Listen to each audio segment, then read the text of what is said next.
Hola, hola, querido hermano, hermana, gracias por estar aquí nuevamente con nosotros en este estudio bíblico que hemos denominado Nuestro Maestro es el Mesías. Ya este es nuestro tercer encuentro.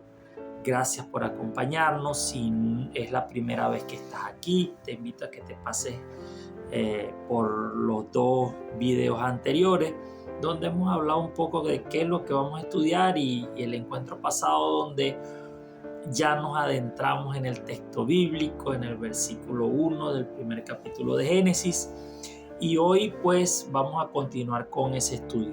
No quiero empezar sin antes decirte que si estás en Venezuela y no tienes una Biblia, entonces te comuniques con nosotros que te queremos hacer llegar una.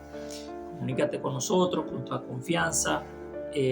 Si tienes alguna, entonces estudia con esa. Es la misma palabra. Tratemos de hacer llegar esas semillitas a esas tierras donde aún no llegue. Te invito también a que continúes no solamente escuchando, participando también, porque recuerda que no somos maestros. Nosotros tenemos un único maestro, nuestro Señor Jesucristo.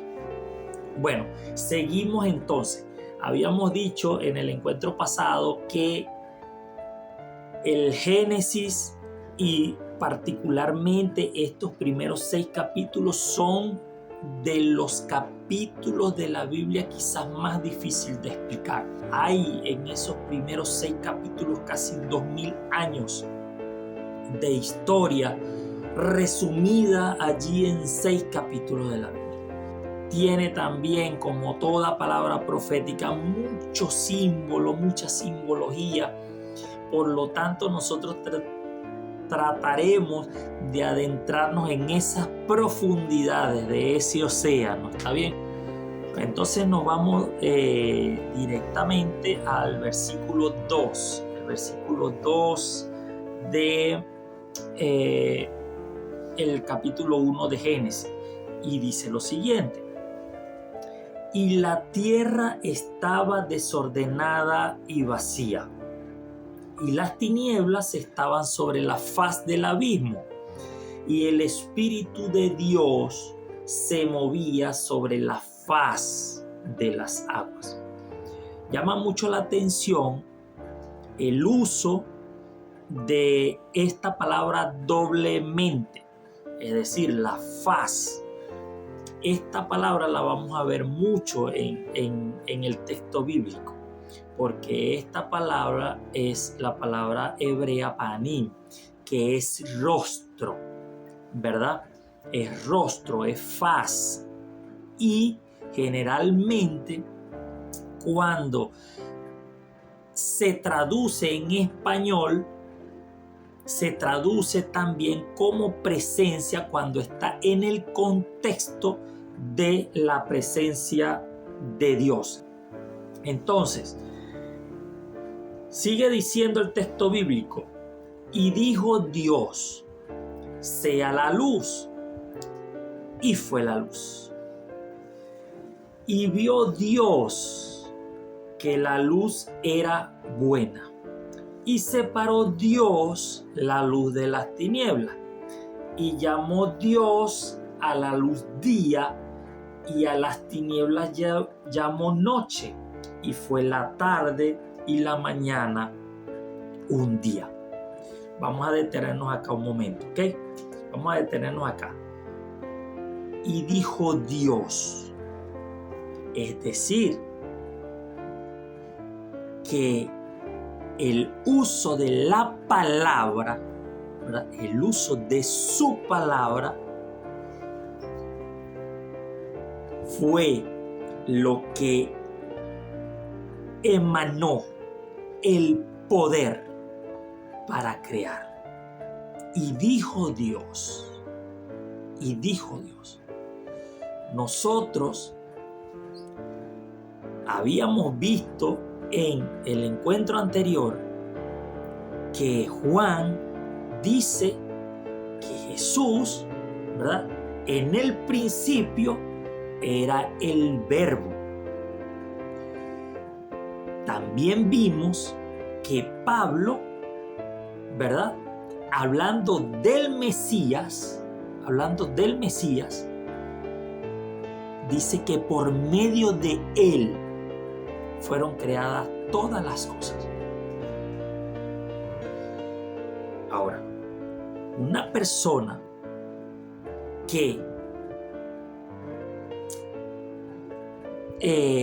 sea literal con la palabra, ¿verdad?, me va a decir, si el texto dice que él era, en el principio era el logos, el verbo, la palabra, entonces no tiene poder Dios para convertir una palabra en carne. Esa es una pregunta válida. Recuerda que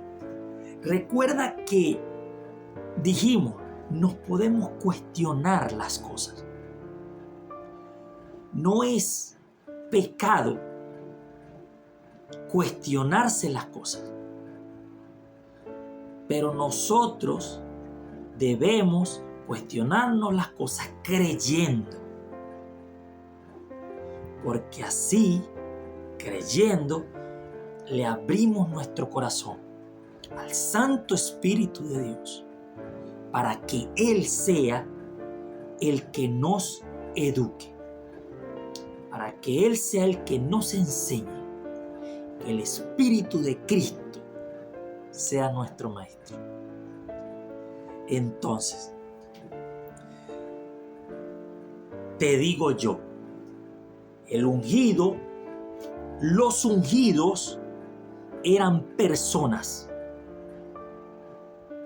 Recuerda que Mesías, Cristo, significa ungido. Ya lo habíamos visto. Cristo es igual a Mesías, es igual a ungido. Y el ungido era una persona. Entonces, como Pablo dice que por medio de Cristo fueron hechas todas las cosas, la pregunta de que si era una palabra no tiene tanto sentido como decir que era el ministro de la palabra. El que ministra la palabra del Padre. Y esto es muy significativo. Muy significativo. No es lo mismo que yo diga, el Padre transformó su palabra en carne, a que yo diga que a través de su ungido Él creó al mundo. Porque el ungido ministra su palabra. Y eso tiene mucho sentido a la hora de nosotros ver la autoridad con que Cristo ministraba la palabra del Padre.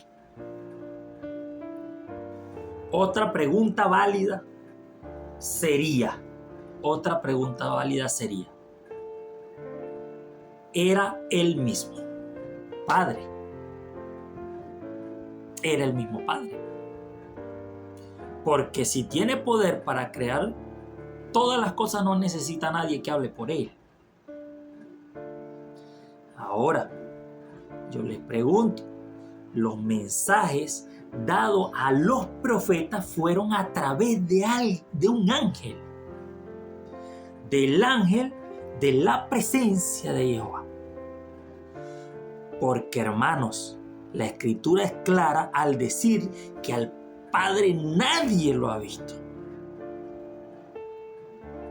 Dijo Cristo, nadie conoce al Padre sino el Hijo. Entonces, nosotros tenemos que tratar de entender que cuando nosotros estamos hablando del Hijo de Dios, no estamos hablando del Padre. Si es antes de todas las cosas, entonces tampoco estamos hablando de que es el ungido desde que nació en la carne. ¿O no? Hay mucha tela por cortar en cuanto a esto, hermanos. ¿Por qué? Porque tanto de la nuestra como de otras religiones van a decir que Dios no puede tener un hijo.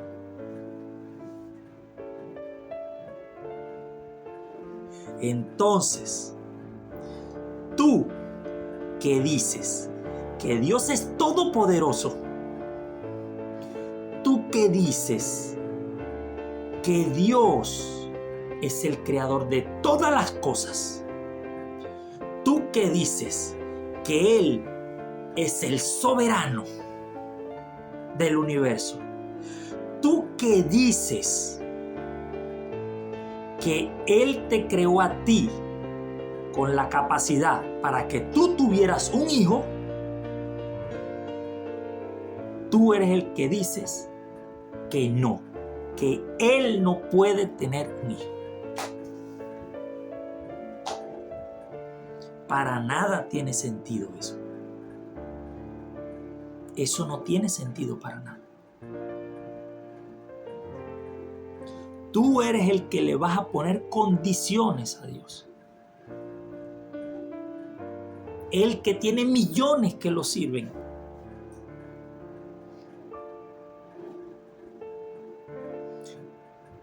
El que es soberano. Y el que es todopoderoso.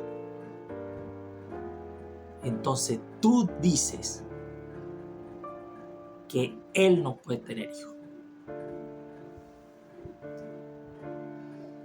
Algo que de hecho va en contra de lo que dice la Escritura. No solamente el Nuevo Testamento, sino también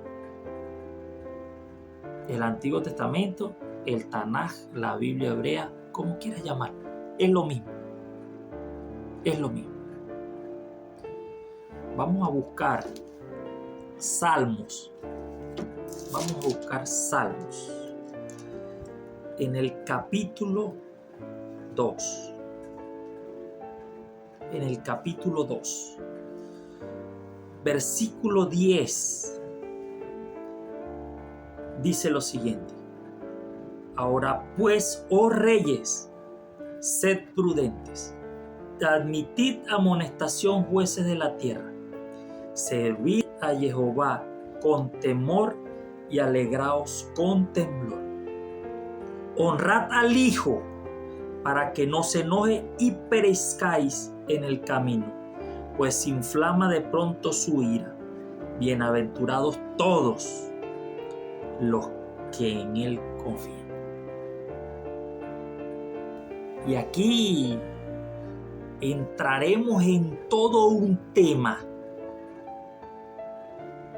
respecto a quién es Dios. Pero tendremos que hacerlo a través de la palabra de Cristo, no a través de la palabra de teólogos, de gente que piensa que a través de la inteligencia humana nosotros vamos a entender la naturaleza de nuestro Creador. El único que nos puede mostrar al Padre es Cristo. Él es el camino al Padre. Nadie puede llegar al Padre si no es a través de Él, del ministro de su rostro y del ministro de su palabra. Volvemos acá a Génesis. Génesis capítulo 1. Y vio Dios, versículo 4, y vio Dios que la luz era buena, y separó Dios la luz de las tinieblas, y llamó Dios a la luz día, y a las tinieblas llamó noche, y fue la tarde y la mañana un día. Aquí también vamos a detenernos para ver dos cosas importantes en este texto bíblico. La primera cosa importante, hermanos, es que nosotros debemos aprender a ver el tiempo como lo ve Dios. Al caer el sol, inicia el día y hasta la próxima caída del sol. Y esto tiene un significado muy importante aquí en lo que estamos hablando. ¿Por qué? Porque es muy simbólico y significativo el hecho de que el día empiece con oscuridad. De que el periodo, ¿verdad?, de lo que nosotros llamamos día en la Biblia esté reflejando que empieza con oscuridad. Empieza como oscuridad, pero Dios llama a la luz día. Es un periodo de tiempo que empieza con la caída del sol, empieza en oscuridad, pero sale la luz. Así como la tierra estaba desordenada y vacía, y lo primero que Dios dijo es que sea la luz. En la Escritura no hay nada casual. Y nosotros también, en nuestra historia, hemos tenido periodos de oscuridad. Pero tenemos una luz. Una luz en Cristo y una luz en la palabra de Dios, que vendría siendo lo mismo. Que si la palabra se hizo carne, entonces estamos hablando de lo mismo. Quiero que te preguntes algo. Para nosotros hoy, ¿qué es un día? Para nosotros hoy, un día es una vuelta de la Tierra sobre su mismo eje. Es decir, completar desde un punto el movimiento de rotación. Para nosotros ese es un día. Ese periodo para nosotros, lo que nosotros hemos conceptualizado, dura 24 horas. Pero lo que aquí nos está diciendo es que Dios llamó día a la luz y a las tinieblas llamó noche, y fue la tarde y la mañana un día. Un día. Eso tiene su particularidad porque no dice y fue la tarde y la mañana el primer día. Y te invito a que lo veamos en el interlinear. Yo utilizo Blue Letter Bible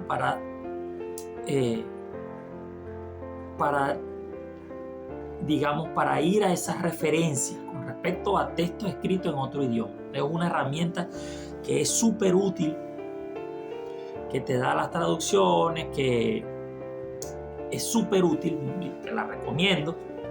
Para nosotros, los días es algo muy específico, 24 horas que dura la Tierra en dar una vuelta en su propio,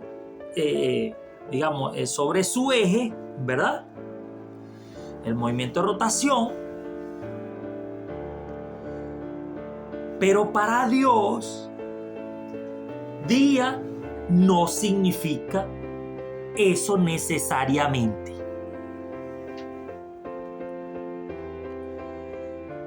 Y si tú has estudiado la Biblia, tú lo vas a ver cuando estudias las profecías.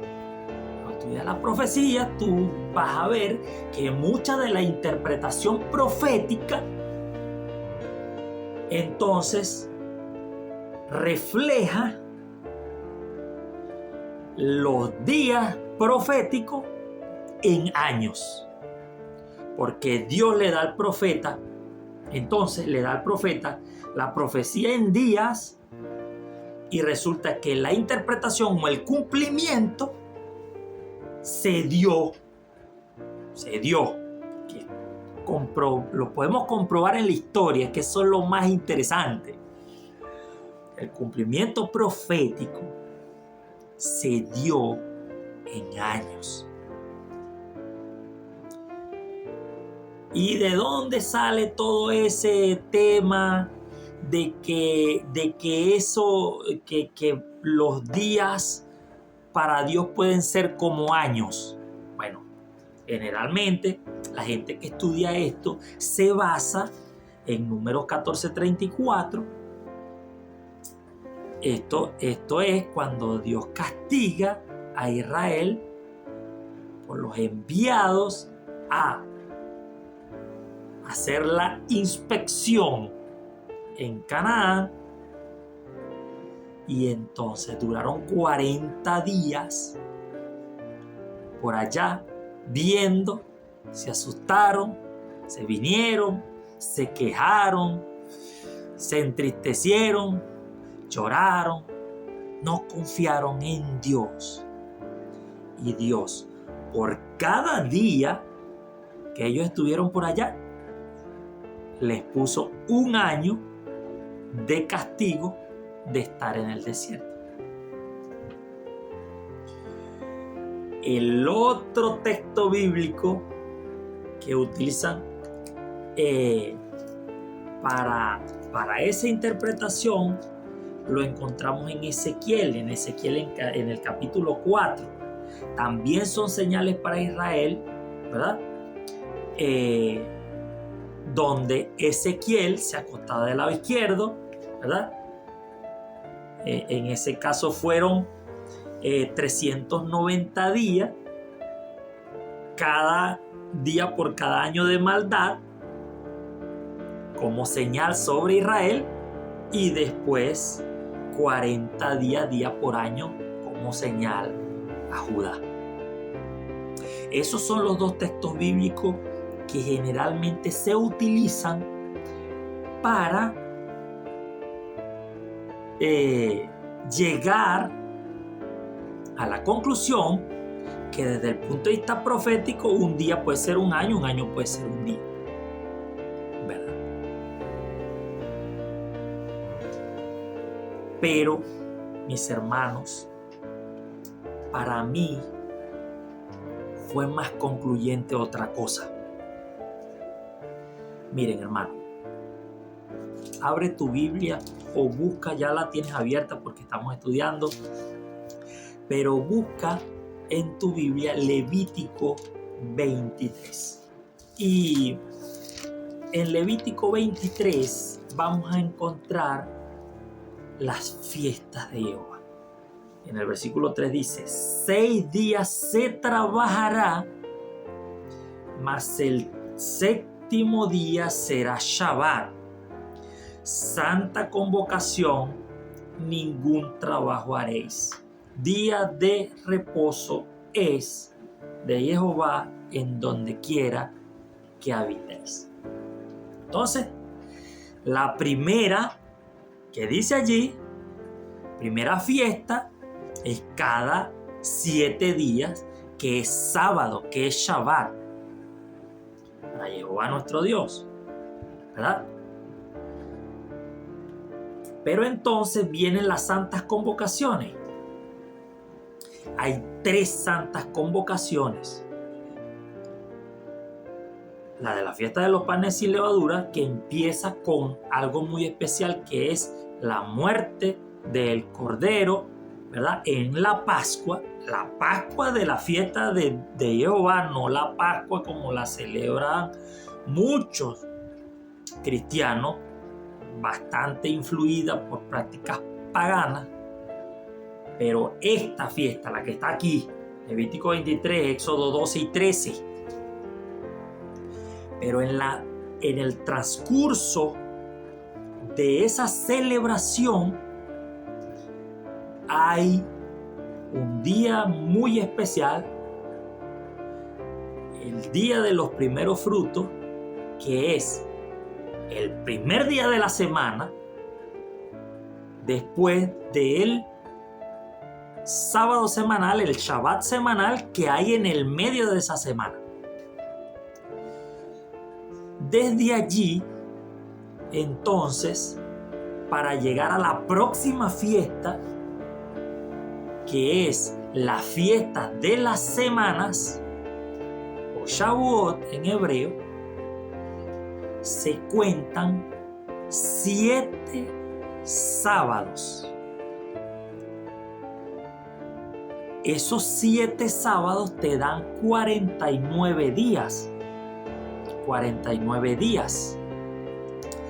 Y entonces el día domingo, el primer día de la semana posterior a ese 7º sábado, es decir, el día 50, entonces ese día es el día de la fiesta de la semana. Eso lo podemos ver acá entre el versículo 15 de ese capítulo 23. Ese es un día muy especial en su cumplimiento. Ese día es el día del Pentecostés, cuando los discípulos de nuestro Señor Jesucristo recibieron la promesa del Espíritu Santo.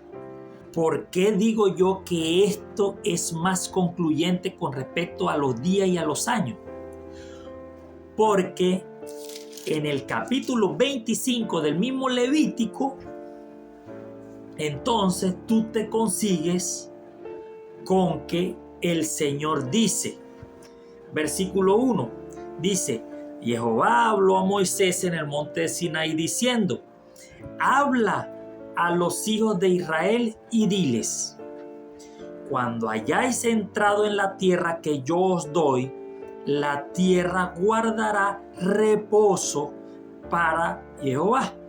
6 años sembrarás tu tierra, y 6 años podarás tu viña, y recogerás su fruto.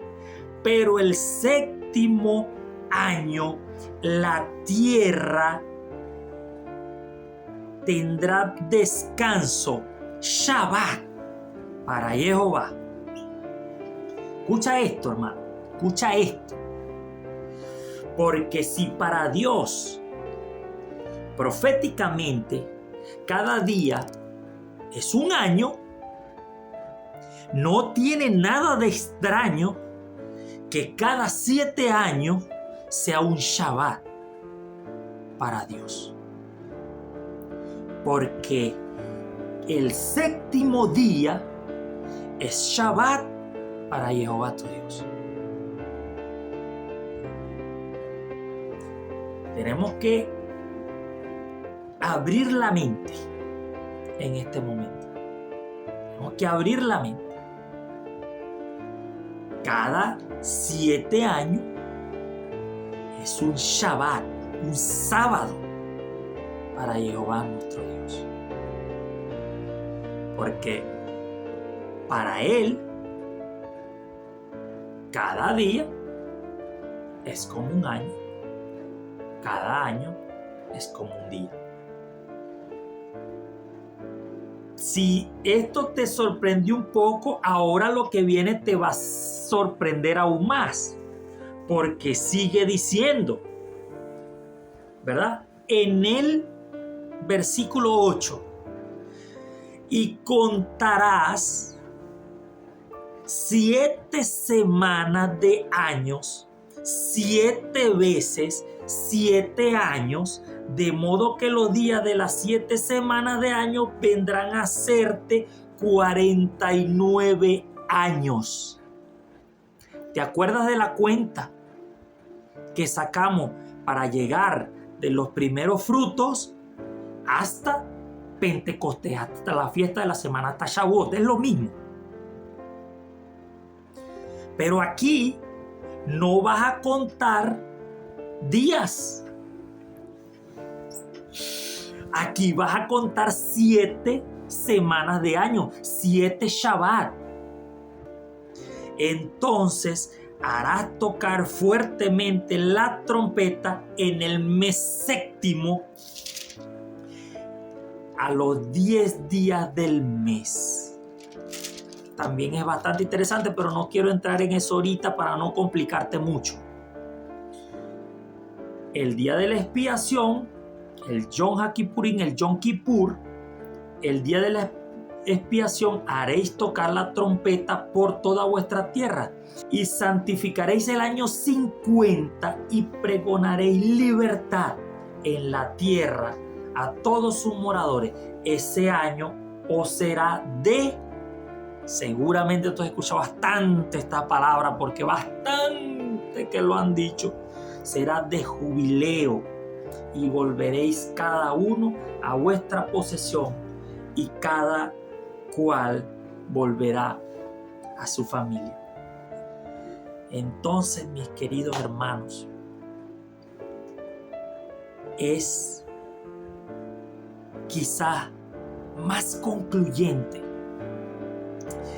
la relación que hace Dios entre los días como tú y yo lo contamos, los días de 24 horas, el séptimo día, los 49 días, es decir, las 7 semanas de días para llegar al día 50, al día de la fiesta de la semana.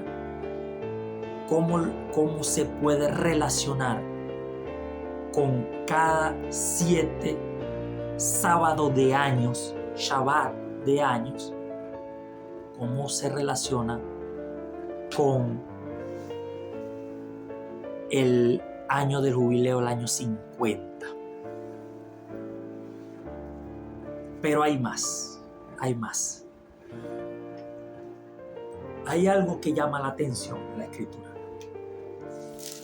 Cuando Eva pecó y Adán pecó, lo que Dios mandó a Adán y a Eva fue lo siguiente. Dice en Génesis 2, en el versículo 15: tomó pues Jehová Dios al hombre y lo puso en el huerto de Edén para que lo labrara y lo guardase. Y mandó Jehová Dios al hombre diciendo: de todo árbol del huerto podrás comer, mas del árbol de la ciencia del bien y del mal no comerás, porque el día que de él comieres, ciertamente morirás. Escucha esto, hermano. Porque Dios no es hombre para mentir. La sentencia que Dios dio en ese momento fue que el día que de él comieres, ciertamente morirás. Ahora, tú que conoces la historia, de todos modos la vamos a leer en los próximos encuentros. Te pregunto, cuando Eva y Adán comieron el fruto, ese día murieron? Es una pregunta que nosotros tenemos que responderla. ¿Y por qué? Porque, mis hermanos, te vas a encontrar teólogos que van a decir que por la misericordia de Dios no murieron. Hermano, pero Dios no miente. Dios no miente. Si Dios dijo, Dios hace. Por amor a su nombre, porque Él es justo, porque Él es santo, porque Él es bueno, porque Él es verdad, porque su palabra es verdad. La primera vez que le presté atención, ya sometido a la palabra de Dios, me llamó mucho la atención, porque allí dice que el día en que muriere. Y de hecho, cuando la mujer come y Adán come,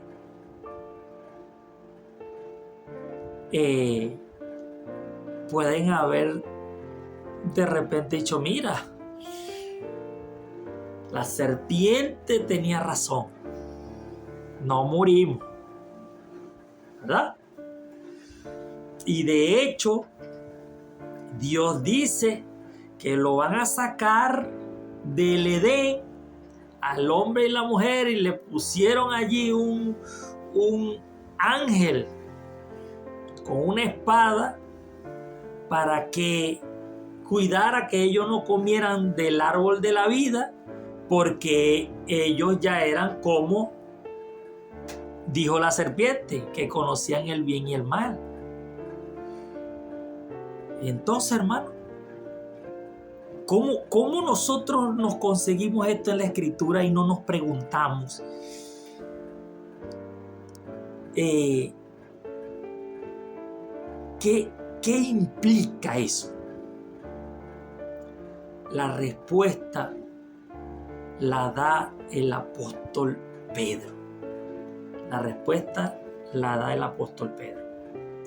Abre tu Biblia en Segunda de Pedro, capítulo 3, versículo 8. Está hablando Pedro. También tengo que decirte que está hablando Pedro en el contexto de los que algunos toman por tardanza en la próxima venida de nuestro Mesías y Salvador. Dice, mas, oh amados, no ignoréis esto, que para con el Señor un día es como 1000 años, y 1000 años como un día. Un día es como 1000 años, y 1000 años es como un día. Y enseguida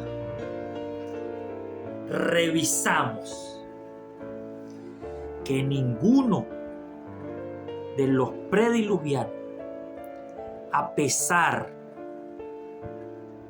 de ser gente muy longeva, ninguno superó los 1000 años.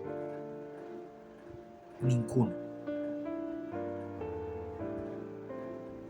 A pesar de que vivían una gran cantidad de años, ninguno superó los 1000 años.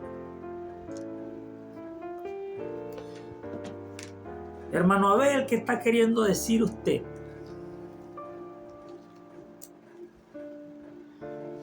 Yo, hermano, lo que te estoy diciendo es que en el contexto de la sabiduría de Dios, en el contexto de la palabra profética, recuerda que Moisés no estuvo aquí. Recuerda que esto fue revelado a Moisés.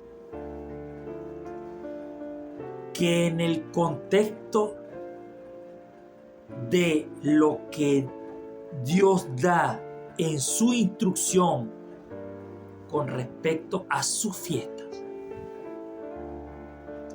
un día puede significar más que tu concepto de 24 horas.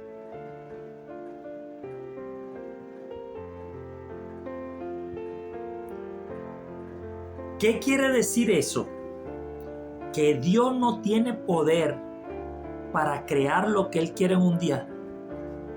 No, para nada, eso no es lo que quiero decir. Dios tiene el poder para crear lo que Él quiera con solo hablar. Pero hemos visto que los procesos naturales están bajo el control de Dios. El mar y el viento obedecieron a Jesús. Jesús caminó sobre las aguas. Los elementos no lo limitaban. Él era Señor sobre los elementos.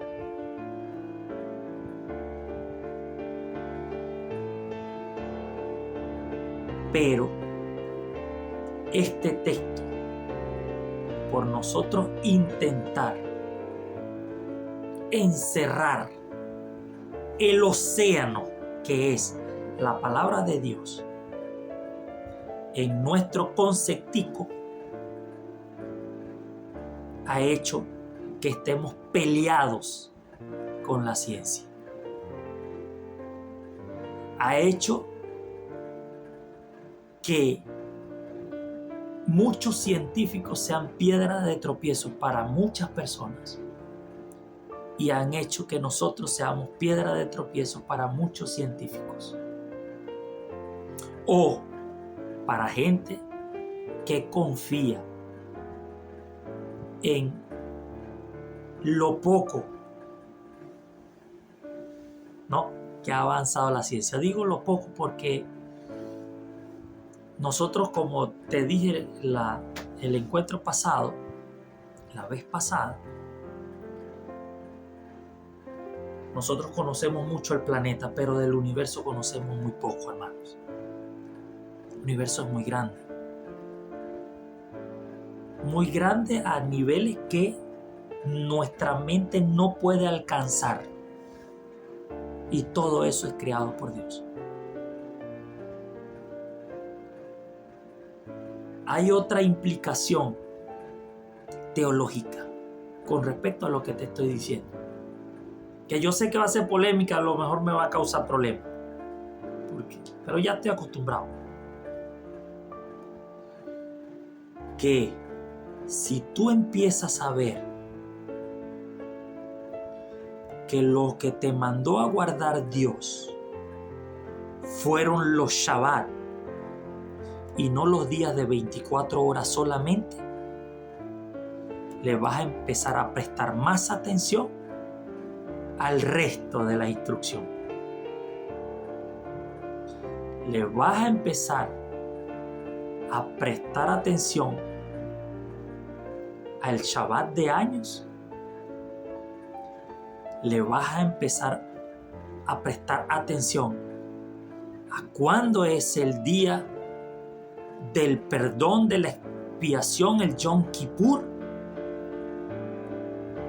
Y, por supuesto, nuestro encuentro semanal con el Señor en cada día santo y glorioso. Entonces, con lo que te estoy diciendo, no hago el mandamiento del Señor menos. Todo lo contrario. Si nosotros viéramos la profundidad que hay allí, quizás nos diéramos cuenta de muchas otras cosas. Como por ejemplo, que si cada 1000 años para Dios significa un día, el séptimo milenio sería Shabbat para Jehová nuestro Dios. Que Dios te bendiga.